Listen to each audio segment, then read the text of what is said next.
Terminale spécialité, correction du problème, élaboration industrielle du zinc.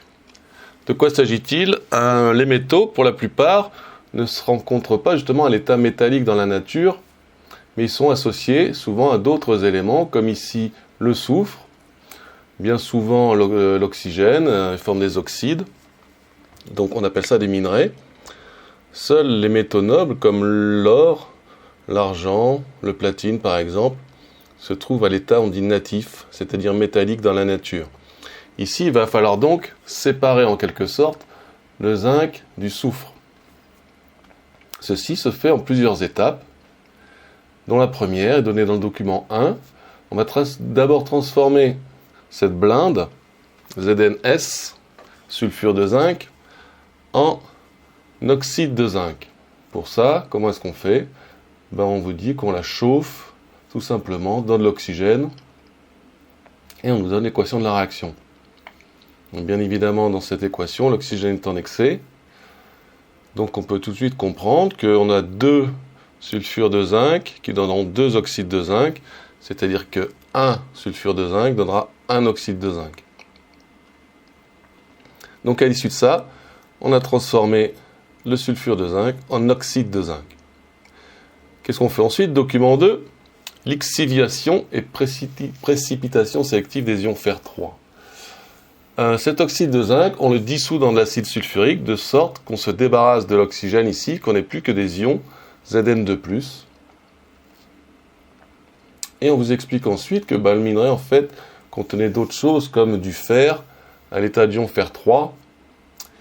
Pour le séparer des ions zinc, on va ajouter des ions hydroxydes. Les ions hydroxydes vont précipiter les ions fer, c'est-à-dire former une espèce non soluble qu'on va pouvoir séparer par filtration, pour séparer les ions zinc du fer. Et on nous explique également que si on ne fait pas attention, les ions zinc vont eux aussi précipiter sous forme d'un hydroxyde. Donc il faut se mettre dans une zone étroite de pH et contrôler le pH régulièrement. Ça faisait l'objet d'un TP qu'on ne va pas pouvoir faire évidemment. Par décantation, on va séparer l'hydroxyde de fer des ions zinc. On aurait pu faire une filtration.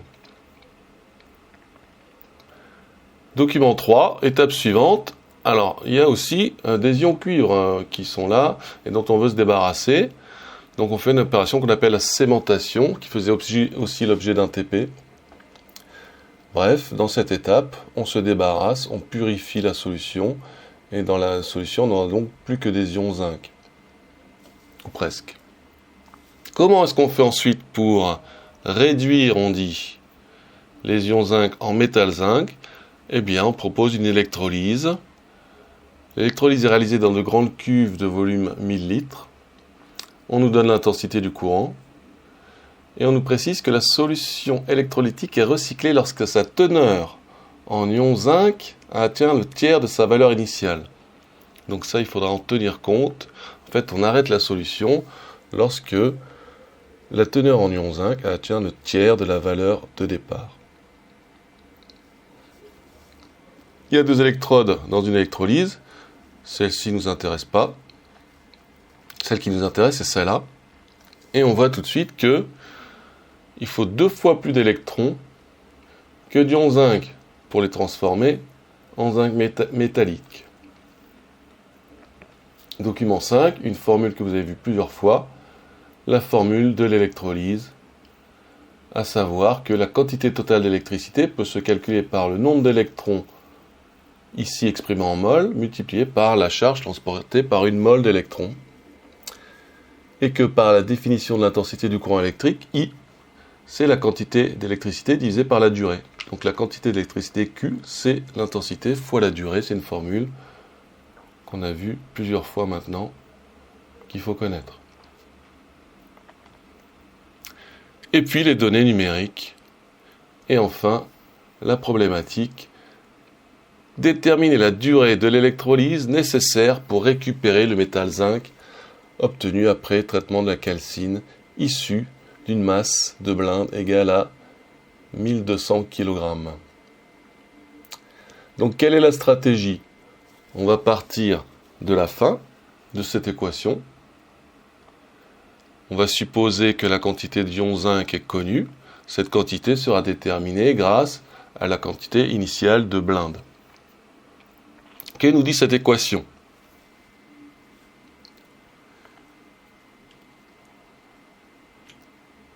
Que voici. Donc on a une quantité de zinc Ni. Combien il nous faut d'électrons pour réduire tout ce zinc? Une quantité qu'on appelle Ne ici. On dresse un petit tableau d'avancement à un instant donné, qu'on peut appeler l'état final, Ni moins Xf, qui ne sera pas égal à 0, puisque on nous dit que l'électrolyse est arrêtée lorsque la teneur en ion zinc a atteint le tiers de sa valeur initiale. Donc il suffit de l'écrire à l'état final, lorsqu'on arrête l'électrolyse, la quantité d'ion zinc, Ni moins Xf, est égale à un tiers de sa valeur initiale. Par contre, pour les électrons, donc Ne moins 2Xf ici, puisqu'on a un 2 ici dans l'équation, devant le X, il y a toujours le coefficient stoichiométrique, est égal à 0. Pourquoi? Parce que c'est la quantité minimale d'électrons qu'il nous faut pour réduire tout ce zinc. À l'état initial, il n'y a pas de zinc solide, et à l'état final, 0 plus Xf, c'est-à-dire 0. Donc, qu'est-ce qu'on peut sortir de là?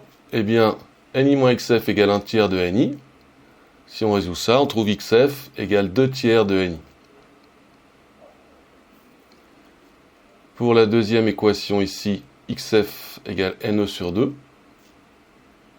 Si j'égale ces deux Xf, j'obtiens le nombre d'électrons nécessaires en fonction du nombre d'ions zinc que je veux réduire. Non pas 2 fois plus, mais seulement 4 tiers fois plus. Pourquoi? Parce que je m'arrête avant d'avoir réduit tous les ions zinc. Si je m'étais arrêté lorsqu'il n'y a plus d'ions zinc, j'aurais Ne sur 2 égale NZN. Donc Ne égale 2 Ni. Ici, j'ai que 4 tiers de Ni. Donc, il suffit de calculer Ni. Ni, c'est la quantité d'ion Zn2+. Alors, c'est assez facile, puisque la quantité d'ion Zn2+, elle est égale à la quantité d'oxyde de zinc, elle est égale à la quantité de sulfure de zinc, d'après les équations qui sont ici. 1 ZNO donne 1 Zn2+, 2 ZNS donne 2 ZNO, 1 ZNS donne 1 ZNO. Donc, on aura autant d'ions de Zn de plus qu'il y avait initialement de ZNS. Attention, c'est pas parce qu'il y a un 2 ici que la quantité d'ions Zn de plus ne sera pas égale à la quantité de ZNS. Ici, on pourrait diviser toute l'équation par 2. Du coup, on aurait 1. Donc le raisonnement, il est le suivant, je répète. Cette équation nous dit qu'il y a autant de ZNO obtenus qu'il n'y avait de ZNS initial. 2 pour 2, donc 1 pour 1. Et celle-ci nous dit qu'il y aura autant de Zn de plus qu'il y avait de ZNO. Du coup, Ni, quantité d'ion zinc, est égale à ça, est égale à ça. On connaît la masse de ZNS, on connaît sa masse molaire. On en déduit la quantité de Zn de plus. Donc Ni, dont on calcule Ne, la quantité d'électrons nécessaires. Eh bien, c'est terminé, puisqu'on utilise la formule de l'électrolyse. F est connu, I est connu, Ne est maintenant connu. Il suffit de calculer delta T en remplaçant par les valeurs précédentes.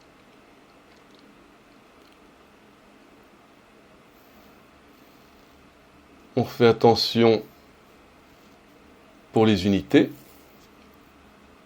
Donc, ici, c'est une masse qu'il va falloir mettre en grammes, parce que la masse molaire est en grammes par mol. Du coup, les grammes vont s'éliminer. Le Faraday F est en coulombs par mol. Les mol moins 1 vont s'éliminer. On obtient des coulombs par ampère. Alors, des coulombs par ampère, c'est quoi? Eh bien, d'après cette formule, L'intensité, c'est Q sur delta T. Donc l'inverse de l'intensité, c'est delta T sur Q, c'est-à-dire des secondes par coulomb. L'ampère moins 1, c'est des secondes par coulomb. Si je multiplie des coulombs par des secondes par coulomb, les coulombs vont s'éliminer, il me restera les secondes. Donc j'ai bien un résultat en secondes, que je peux mettre en heures en divisant par 3600.